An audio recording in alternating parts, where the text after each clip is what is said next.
মুখ্যমন্ত্রীর কড়া নির্দেশ, শেষ মেয়রন কলে মেয়র ফিরহাদ হাকিমের বিরক্তি প্রকাশ। এসব সত্ত্বেও কলকাতা থেকে জেলা বিপজ্জনক প্লাস্টিকের রমরমা। 120 মাইক্রনের নিচে প্লাস্টিক বর্জনীয়। এর মধ্যে ক্যারি ব্যাগ, জলের গ্লাস, চায়ের কাপ, থার্মোকলের থালা, বাটি, গ্লাস।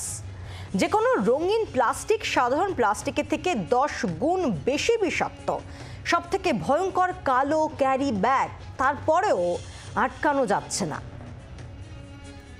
আমরা কথা বলবো, আমাদের সঙ্গে এই মুহূর্তে আমাদের 3 প্রতিনিধি রয়েছেন।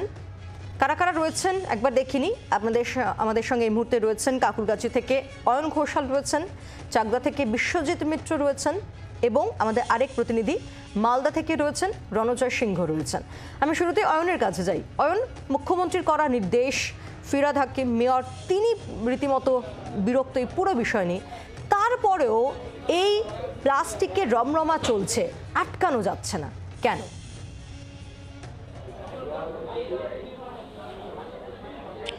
উৎপাদন আটকানো না গেলে ব্যবহার আটকানো যাবে না, এটা হচ্ছে অর্থনীতির সহজ নিয়ম।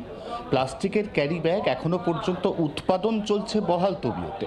কলকাতার উপকণ্ঠে একাধিক জায়গা, হাওড়া জেলার একাধিক জায়গা, দক্ষিণ 24 পরগনার একাধিক জায়গা, সেখানে কুটির শিল্পের মতো 120 মাইক্রনের কম প্লাস্টিক তৈরি হচ্ছে এবং তৈরি হওয়ার পর অবধারিতভাবেই সেগুলো হাত ঘুরে বাজারে চলে আসছে।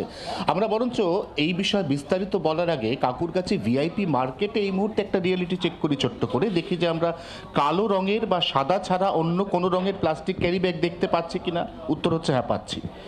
সব থেকে বেশি ক্ষতিকারক হচ্ছে এই কালো প্লাস্টিক ক্যারি ব্যাগ। যে কোনো ক্যারি ব্যাগ প্লাস্টিকের, তাতে যে কোনো রং যদি দেওয়া হয় তাহলে সেটা স্বাভাবিক ক্যারি ব্যাগের থেকে 10 গুণ বেশি ক্ষতিগ্রস্ত হয়ে পড়ে পরিবেশের পক্ষে। আর তার মধ্যে সব থেকে বেশি ক্ষতিকারক হচ্ছে এই প্লাস্টিক ক্যারি ব্যাগ, যেটা প্রায় 50 গুণ পর্যন্ত ক্ষতি করতে পারে এই পরিবেশে। একটা single use plastic carry bag মাত্র 11 মিনিট গড়ে একজন মানুষ ব্যবহার করে। আর সেই ক্যারি ব্যাগটা যখন ব্যবহারের পরে আমরা ফেলে দিই, তখন সেটা হয়ে ওঠে অবিনশ্বর। তার আয়ু 450 বছর, এবং এই 450 বছর ধরে অবিনশ্বর অজর এই প্লাস্টিক ক্যারি ব্যাগ প্রতিদিন কলকাতায় 500 থেকে 1200 মেট্রিক টন পর্যন্ত প্লাস্টিক বর্জ্য তৈরি করে। অর্থাৎ একটা ভয়াবহ দিকে গোটা পরিস্থিতি চলে গেলেও, আবারও বলছি পায়েল, উৎপাদন যেহেতু বন্ধ করা যাচ্ছে না, সেহেতু প্লাস্টিক ক্যারি ব্যাগের ব্যবহার, বাজারে তার প্রবেশ, সেটার বিক্রেতাদের কাছে আসা এবং তারপর হাত ঘুরে ক্রেতার কাছে চলে যাওয়া, এই যে গোটা রোটেশনটা, এটাও কিন্তু আটকানো যাচ্ছে না পায়েল। ঠিক, শহরের ছবি আপনাদের সামনে রাখলাম। আর এবার একটু জেলার দিকে নজর রাখি। চাকদা থেকে রয়েছেন আমাদের আরেক প্রতিনিধি বিশ্বজিৎ।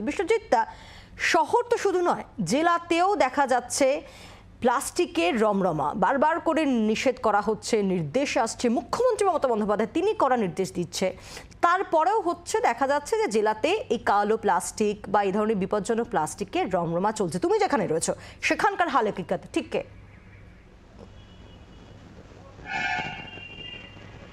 দেখো পায়েল, সেটা হচ্ছে যে প্লাস্টিকের ক্যারি ব্যাগ, যেটা হচ্ছে নির্দিষ্ট মাইক্রনের একটা ক্যারি ব্যাগ, যেটা হচ্ছে ব্যবহারের অযোগ্য। কিন্তু সেটা আমরা যদি দেখতে পাই, গতকালকে মুখ্যমন্ত্রী একেবারে কড়া নির্দেশ দিয়েছেন যে একটি নির্দিষ্ট মাত্রার মাইক্রনের প্লাস্টিকের ছাড়া সেটাকে ব্যবহার করা যাবে না। কিন্তু শহর থেকে গ্রাম আমরা যদি দেখি একই রকম, যে মানুষের এখন একটা ফ্যাসিনেশন হয়ে গেছে, যে সেটা হচ্ছে যে বাজারের ব্যাগ বা কোনো রকম কোনো জিনিস কিনতে গেলে বাজারের যে সমস্ত আগের যে ব্যাগ ছিল সেগুলো তারা বহন করছেন না, এবং বাজারে ব্যাগ না যাওয়ার ফলে ক্রেতারা যারা করছেন, যে বিক্রেতারা, তারা ক্রেতাদের স্বার্থে প্লাস্টিকের যে ক্যারি ব্যাগ তারা হাতে করে দিচ্ছেন। এবং সব থেকে যেটা বড় আশ্চর্যের বিষয়, এই সমস্ত যে ক্যারি ব্যাগগুলো, সেগুলো কোনো রকম নষ্ট হওয়ার কোনো জায়গা নেই। এগুলো বাতাসে সেগুলো উড়ে যাচ্ছে এবং উড়ে গিয়ে বাতাসে পরিবেশের একটা ভারসাম্য নষ্ট করছে। আমরা যদি সব থেকে করুণ অবস্থা দেখি, সেটা হচ্ছে 2006 সালে যে কল্যাণীর একেবারে পরিচ্ছন্ন শহরের তকমা পেয়েছিল, আজকে সেই শহরকে দেখলে বড্ড স্থানীয় বাসিন্দা তারা যেটা জানাচ্ছেন, একেবারে করুণ অবস্থা। আমরা যেটা দেখি সেটা হচ্ছে রাস্তার ধারে একেবারে বছর 10-15 ধরে সেই সমস্ত প্লাস্টিকের একেবারে স্তর পড়ে রয়েছে, এবং সেগুলোতে যখন আগুন ধরায় সেখান থেকে একটা বিষাক্ত গ্যাসের উৎপন্ন হয়। শহরের যে শ্বাস প্রশ্বাসের যেটা সব থেকে বড় শীতকাল, যেটা শীতকালে একটা বড় সমস্যা হয়। এবং এই সমস্ত প্লাস্টিক, যে সমস্ত গবাদি পশু থেকে শুরু করে বিভিন্ন রকম যারা কাগজ কুড়ায়, এবং সেই সমস্ত নোংরা প্লাস্টিকগুলোকে নিয়ে যায়, এবং নিয়ে গেলে সেগুলোকে আবার রিসাইকেল করে সেগুলোকে আবার পুনরায় ক্যারি ব্যাগে রূপান্তর রূপান্তরিত করা হয় এবং একের পর এক এইভাবে পরিবেশের প্লাস্টিক ক্যারি ব্যাগে যেটা নষ্ট হচ্ছে, পরিবেশের দূষণ বাড়ছে, তারপরেও হুঁশ ফিরছে না কেন, এই প্রশ্নই বারবার করে উঠছে। সঙ্গে থাকো, মালদার ছবিটা দেখবো। রণজয় সিংহ রয়েছেন আমাদের আরেক প্রতিনিধি। রণজয়, সত্যি তো হাত বাড়ালেই বিপদ, তারপরেও হুঁশ কেন ফিরছে না?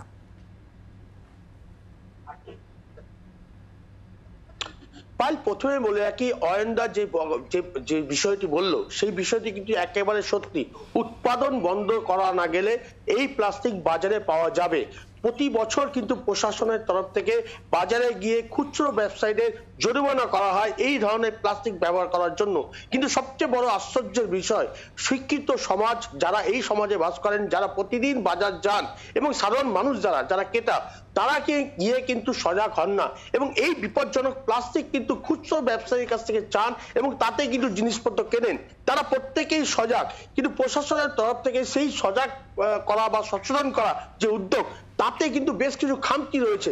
বছরে একবার শুধু এই ধরনের অভিযান করা হয় প্রশাসনের তরফ থেকে, কিন্তু তারপর কোনো কিছু করা হয় না। এই ধরনের প্লাস্টিক বর্জন করার জন্য যে সজাগ করা বা জনগণকে জানানো, সচেতন করা, তা কিন্তু করা হয় না।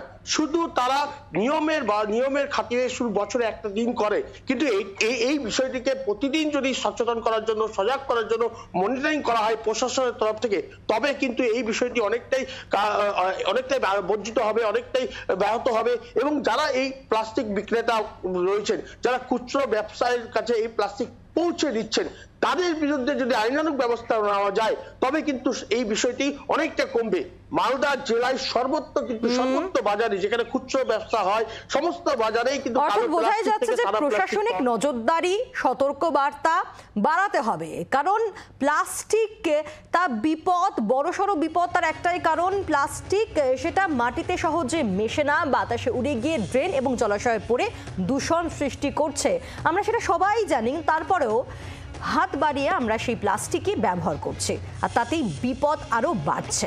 আমাদের তিন প্রতিনিধি, তিনজনকেই ধন্যবাদ। বাংলার আওয়াজ, বাঙালির আবেগ, জি 24 ঘন্টা।